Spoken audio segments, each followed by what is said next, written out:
Hi everyone, welcome to my channel Ashwini హరివిల్లు. ఈరోజు నేను garlic pickle చేస్తున్నానండి. అది ఎలా చేసుకోవాలో ఇప్పుడు నేను మీకు చూపిస్తాను. గార్లిక్ పికిల్ చేసుకోవడానికి ముందుగా మామిడికాయలని ఇలా తురిమి పెట్టుకోవాలండి. కొంచెం దొడ్డుగానే తురుముకోవాలి. ఇది తురిమిన తర్వాత 1 kg రావాలి. 1/2 kg ఎల్లిపాయలని ఇలా దొడ్డుగా దంచి పెట్టుకోవాలండి. కారం 125 grams, ఉప్పు 1/2 kg, ఆవాలు 100 grams తీసుకొని ఇలా పౌడర్ చేసి పెట్టుకోవాలండి. 50 grams మెంతులు వేయించి పౌడర్ చేసి పెట్టుకోవాలండి. వేయించిన జీరా పౌడర్ 1 teaspoon అండి. 1/2 teaspoon పసుపు.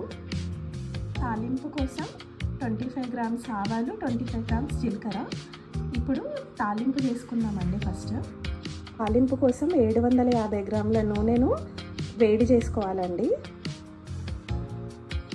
ఆయిల్ హీట్ అయిపోయిందండి. ఇప్పుడు ఇందులోకి ఆవాలు వేసేసుకోవాలి.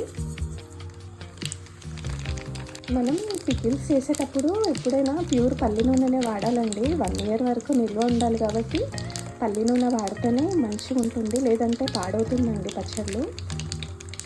ఆవాలు మంచిగా వేగుతున్నాయి. ఆవాలు మంచిగా వేగాయండి. ఇప్పుడు ఇందులోకి జీలకర్ర వేసేసుకోవాలి. తాలింపును కిందకి దించేసుకున్న తర్వాత ఒక 2 minutesకి మనం కచ్చపచ్చగా దంచి పెట్టుకున్న ఎల్లిపాయలు ఉన్నాయి కదండి, అవి వేసేసుకోవాలి. దీన్ని మంచిగా చల్లారనివ్వాలండి. అంతలోపు మనం కారం, ఉప్పు అవంతా సోగి రెడీ చేసుకుందామండి.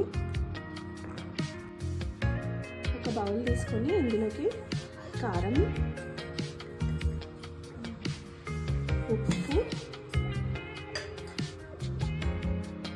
మెంతి పొడి, ఆవాల పొడి, జీలకర్ర పొడి,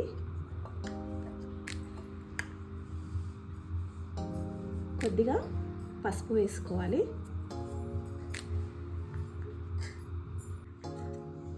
ఇప్పుడు దీన్నంతా మంచిగా మిక్స్ చేసుకోవాలండి.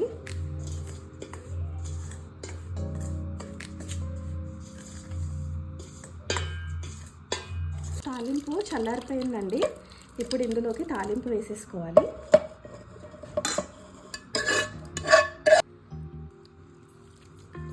ఇప్పుడు ఇదంతా మంచిగా మిక్స్ చేసుకోవాలండి. ఇప్పుడు ఇందులోకి మామిడికాయను తురిమి పెట్టుకున్నాం కదా, అది వేసేసుకోవాలి. ఇలా మంచిగా మిక్స్ చేసేసుకోవాలండి. వేడి వేడి అన్నంలోకి ఈ గార్లిక్ పికిల్ని కలుపుకొని తింటే బాగుంటుందండి. నెయ్యి వేసుకోవాలి వేడి వేడి అన్నంలోకి, బాగుంటుంది. మీరు అందరూ కూడా ట్రై చేయండి. ట్రై చేసి ఎలా ఉందో కామెంట్లో చెప్పండి. ప్లీజ్ సబ్స్క్రైబ్ చేయండి, లైక్ చేయండి, షేర్ చేయండి. Thank you.